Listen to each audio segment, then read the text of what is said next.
E eis que uma mulher cananeia, que saíra daquelas cercanias, clamou dizendo: Senhor, filho de Davi, tem misericórdia de mim, que minha filha está miseravelmente endemoniada. Mas ele não lhe respondeu palavra. E os seus discípulos, chegando ao pé dele, rogaram-lhe dizendo: despede-a, que vem gritando atrás de nós. E ele respondendo, disse: eu não fui enviado, senão as ovelhas perdidas da casa de Israel. Então chegou ela e adorou, dizendo: Senhor, socorre-me.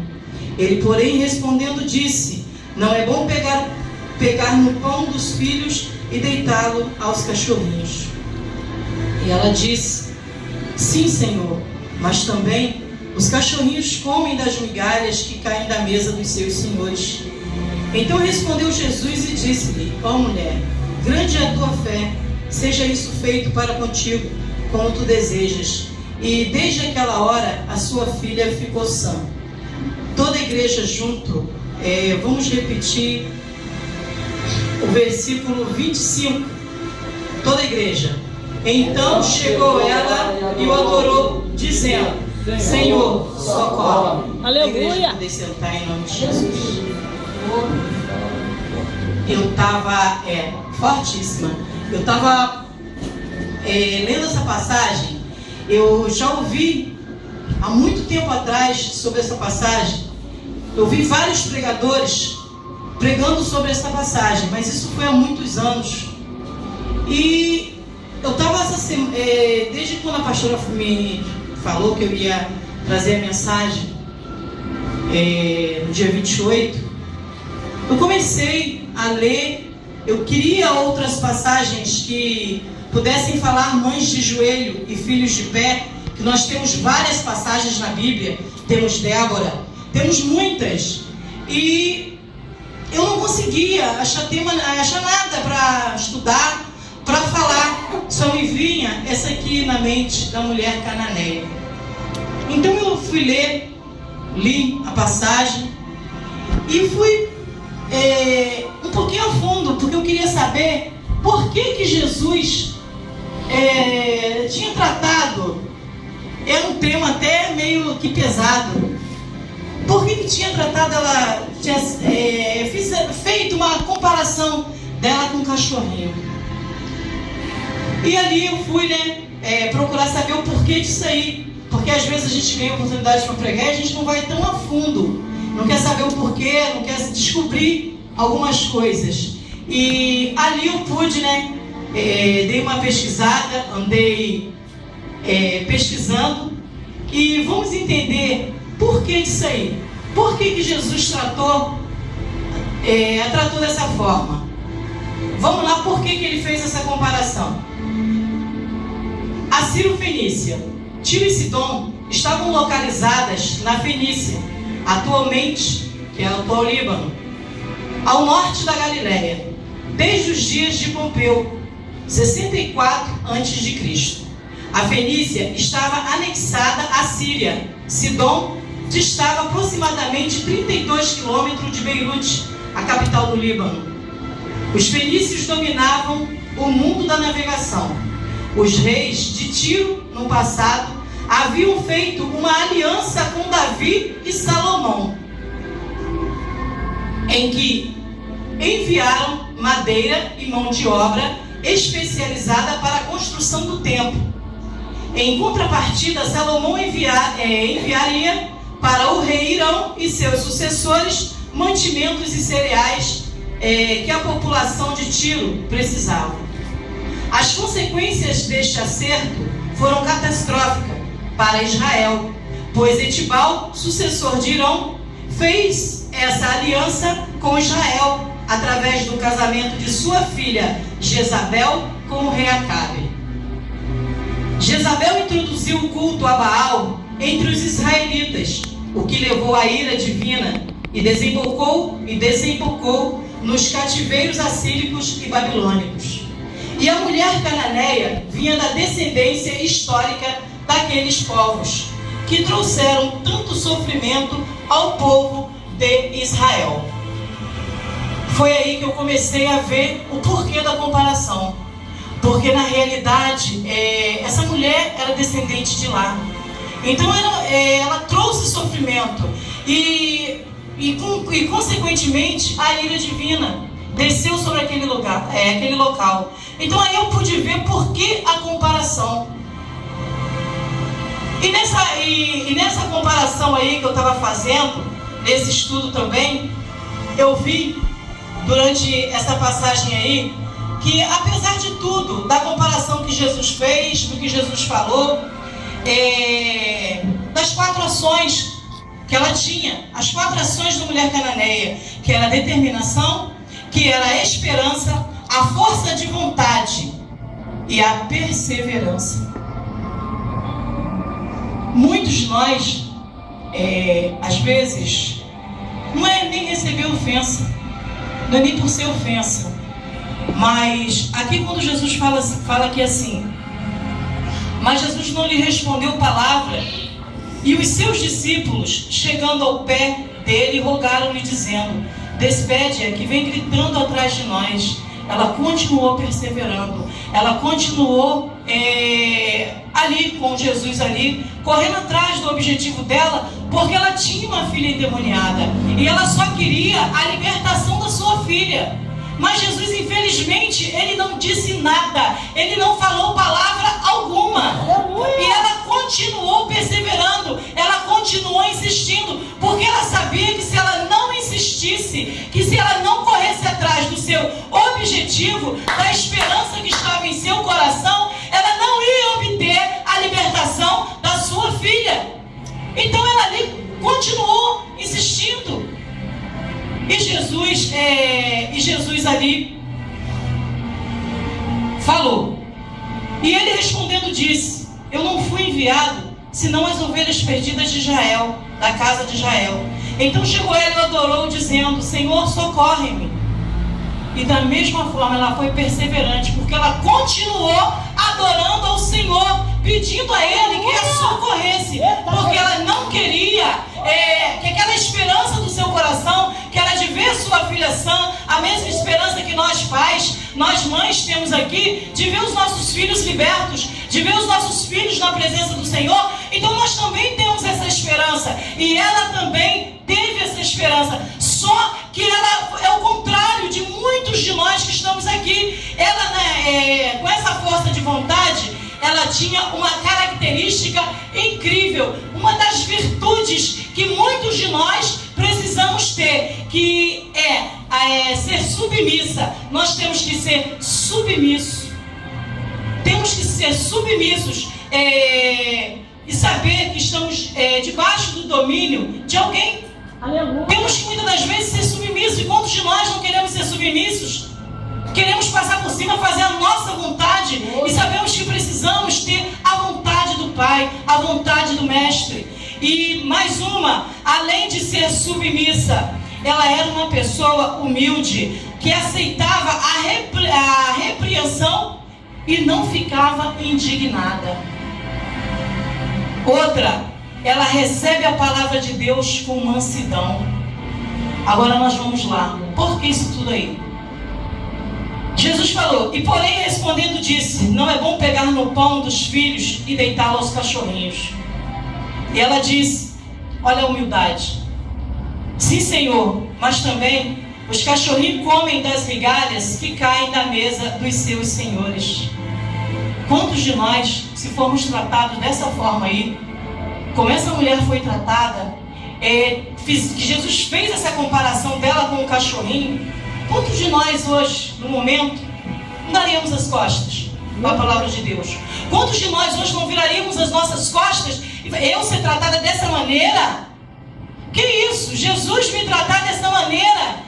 Mas olha o que nós lemos anteriormente, a comparação, por que Jesus responderam e falaram daquela forma. Porque na realidade não era, aquele momento ali, não era o momento que Jesus tinha escolhido de falar com ela. Só que ela tinha um problema, e ela levou esse problema aos pés do Senhor. Ela levou esse problema até Jesus. Ela continuou insistindo, ela não quis saber se Jesus tinha tratado ela de uma forma humilhante. Não, ela não quis saber disso. Simplesmente ela continuou adorando ao Senhor. Por mais humilhante que foi a situação, ela continuou adorando o Senhor. Por quê? Ela tinha uma filha que precisava ser liberta. E Jesus precisava ver até onde ia a fé daquela mulher. Agora nós vamos pegar mais uma passagem aqui. Jesus e a mulher cananeia. Vemos que Jesus não responde com imediata ajuda, mas com silêncio. Nenhum motivo é apresentado, porém aqueles fatores históricos, étnicos, culturais, religiosos, econômicos e políticos passavam muitas razões para Jesus ignorá-lo. A mulher cananeia não desistiu e com o coração quebrantado, humildemente, jogou-se aos pés de Jesus e o adorou. Mas Jesus disse: deixa primeiro saciar os filhos, porque não convém tomar o pão dos filhos e lançá-lo aos cachorrinhos.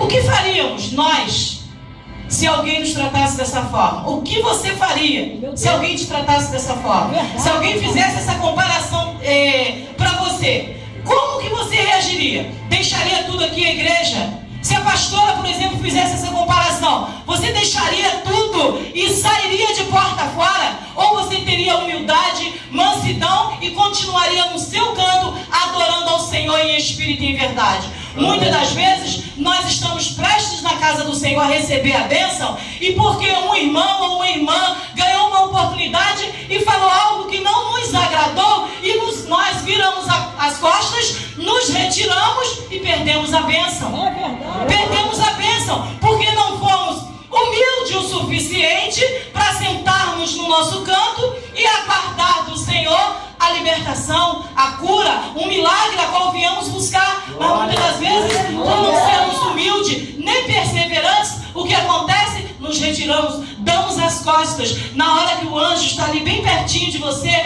com a bênção na mão, você se retira. E a libertação do seu filho, onde fica? Cadê a sua humildade? Cadê a sua perseverança? Cadê a sua mansidão?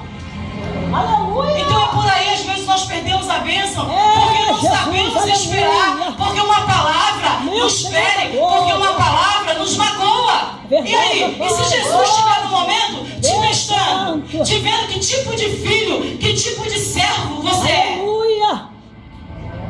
Nós não devemos reagir dessa forma. A mulher cananeia, ela foi perseverante, mais humilhada do que ela foi, sendo tratada como ser comparada a um cachorro. É verdade, ó Pai.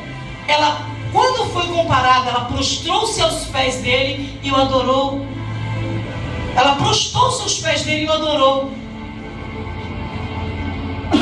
Se estava sendo humilhada por Deus, a mulher cananeia se humilhou a si mesma, ainda mais quando respondeu: sim, Senhor, mas também os cachorrinhos comem debaixo da mesa as migalhas dos filhos. Uma resposta que vai além das barreiras morais, históricas e étnicas. A sua auto-humilhação e quebrantamento foi tamanho que o próprio Jesus, sendo o Senhor da fé, sendo a fé encarnada, admirou-se dela. Ó mulher, grande é a tua fé, seja isso feito para contigo, como tu deseja. E desde aquela hora, a sua filha ficou sã. É o momento em que ela se auto-humilhou. Jesus foi com aquela palavra e ela por si, ela não deu as costas. Ela se auto-humilhou, ela conseguiu quebrantar o coração do mestre. Ela conseguiu mover barreiras que outro ser humano em si não consegue. E ali Jesus ficou admirado. Ficou admirado de tão grande fé. E ali naquele momento, Jesus mandou ela em paz, que a filha dela já estava curada. A um coração quebrantado e contrito, não desprezo a Deus. Vamos lá em Salmo 51, 17. Em nome de Jesus.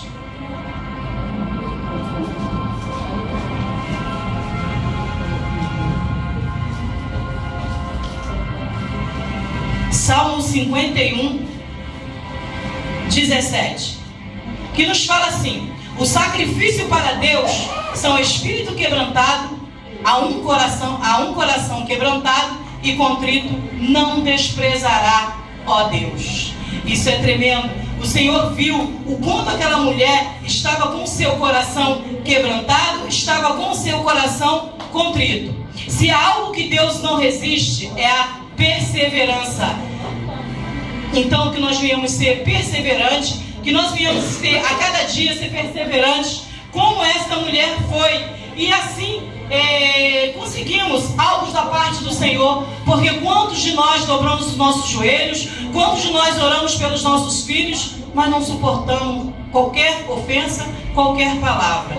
Mateus 7, capítulo 7, versículo 7 e 8, que nos fala assim: pedi e dar-se-vos-á, buscai e encontrareis, batei e abrir-se-vos-á, porque aquele que pede, recebe, e o que busca, encontra, e ao que bate, se abre. A mulher cananeia conseguiu mudar os planos divinos naquele dia. Jesus não queria ser incomodado por ninguém. Jesus não queria que ninguém soubesse que ele estava naquela região, mas ele não pôde ocultar-se dela. Desta forma, aquela mulher prevalece e deixa Deus alegremente derrotado. Ela deixou Deus feliz, contentemente na sua incapacidade de dizer não. Deus é invencível, mas gosta de se deixar vencer pelos seus servos. Deus é imutável, mas gosta de alterar seus planos em favor dos seus servos. Segunda Crônicas 7:14. Vamos lá ver o que Jesus também nos diz a respeito disso aí. 2 Crônicas 7:14. Vamos lá. Olha só como a humilhação, às vezes nós sermos humildes, e a humilhação, ela traz bênçãos, ela faz mover o coração de Deus para nos abençoar. Fala assim: e se o meu povo que se chama pelo meu nome se humilhar e orar e buscar a minha face e se converter dos seus maus caminhos, então eu ouvirei do céu e perdoarei os seus pecados e sararei a sua terra.